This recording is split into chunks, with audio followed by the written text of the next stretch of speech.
Tucked away in the Himalayas, Bhutan is like that friend who never answers the phone but always throws the best parties. It's a country where chilies aren't just a spice, they're the national dish, and where archery skills are more impressive than a sports car. For centuries, Bhutan remained shrouded in mystery, a hidden kingdom high in the clouds. Its remoteness helped preserve its unique culture and traditions, making it a living museum of Himalayan heritage. But don't think for a second that Bhutan is stuck in the past. This little nation is on the move, carefully balancing economic development with its deeply rooted values. So, buckle up as we journey through time, exploring the fascinating story of Bhutan, the land of the Thunder Dragon. Bhutan's history is a bit like its landscape, dramatic, awe-inspiring, and shrouded in mist. It's a tale of ancient legends, powerful empires, and the enduring spirit of a people who carved a nation out of the Himalayas. Imagine a time before Google Maps, when stories were passed down through generations. Early Bhutanese history is a mix of these oral traditions and archaeological whispers. We hear tales of migrating tribes, Buddhist saints flying on tigerbacks, and the mystical origins of the first Bhutanese people. Fast forward to the 8th century, a pivotal moment arrives. The Tibetan Buddhist master, Padmasambhava, better known as Guru Rinpoche, makes a grand entrance. He arrives in Bhutan, tames local deities, talk about a tough crowd, and plants the seeds of Buddhism, which would blossom into the dominant faith of the nation. From then on, Bhutan's story becomes a tapestry woven with threads of Buddhism and political intrigue. Various schools of Buddhism rose and sometimes even competed for influence, adding their own vibrant colors to Bhutan's cultural landscape. In the 17th century, a charismatic leader named Shabdrung Ngawang Namgyal arrived on the scene. He wasn't just a spiritual leader, he was a savvy politician and a master strategist. He unified Bhutan, established a dual system of governance with both religious and secular leaders, and most importantly, gave the country a symbol that resonated, the Druk, or Thunder Dragon. And thus, Bhutan, the land of the Thunder Dragon, was officially born. This dual system, with the Dragon King as the head of state and the Khenpo as the head of the monastic body, has been the bedrock of Bhutanese governance ever since. It's like having a CEO and a spiritual guru running the country together, ensuring a balance between the material and the spiritual. The Dragon Kings of Bhutan haven't just been sitting on golden thrones though, they've been actively involved in shaping the nation's destiny.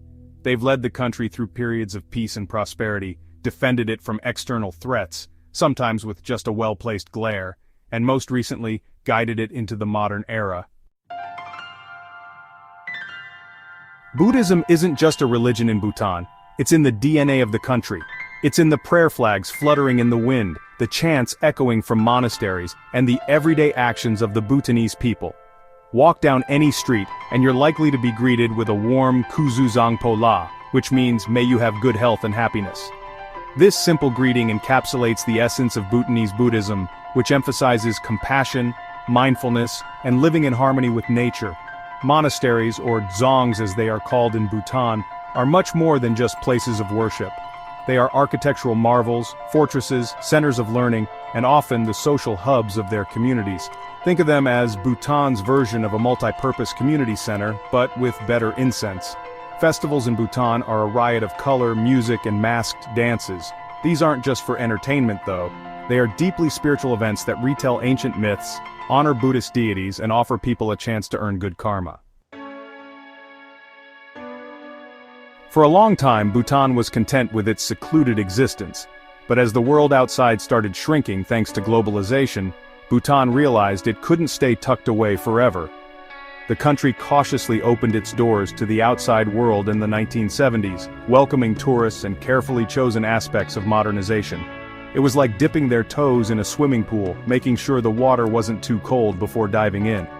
One of the most remarkable things about Bhutan's modernization is its focus on sustainability. They haven't just embraced development, they've embraced it on their own terms. Bhutan is the only carbon-negative country in the world, meaning it absorbs more carbon dioxide than it emits. They've even enshrined environmental protection in their constitution. Now that's what we call walking the talk. Education, healthcare, and infrastructure have all seen significant improvements in recent decades. Bhutan is leapfrogging into the 21st century, but with a keen eye on preserving its cultural identity.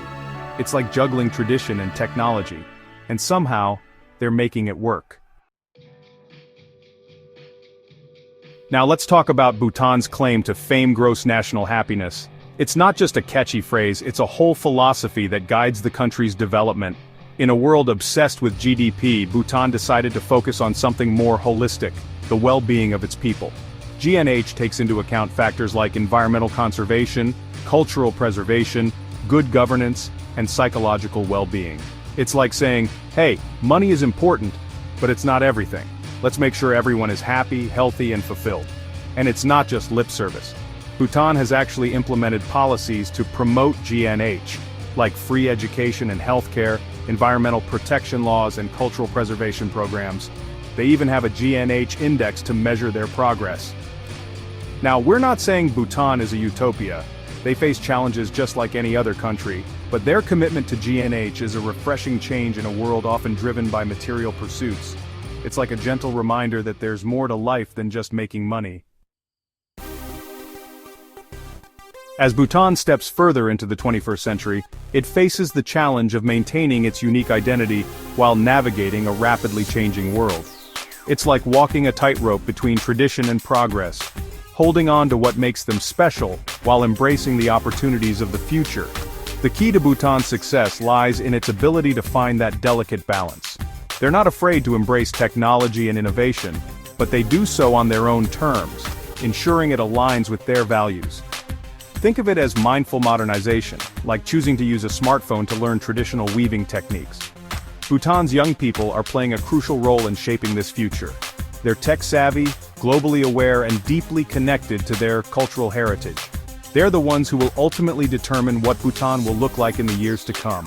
One thing is for sure, Bhutan's journey is far from over. It's a story that continues to unfold, full of challenges, opportunities, and that unique Bhutanese blend of wisdom and wonder. And we, for one, can't wait to see what the next chapter holds.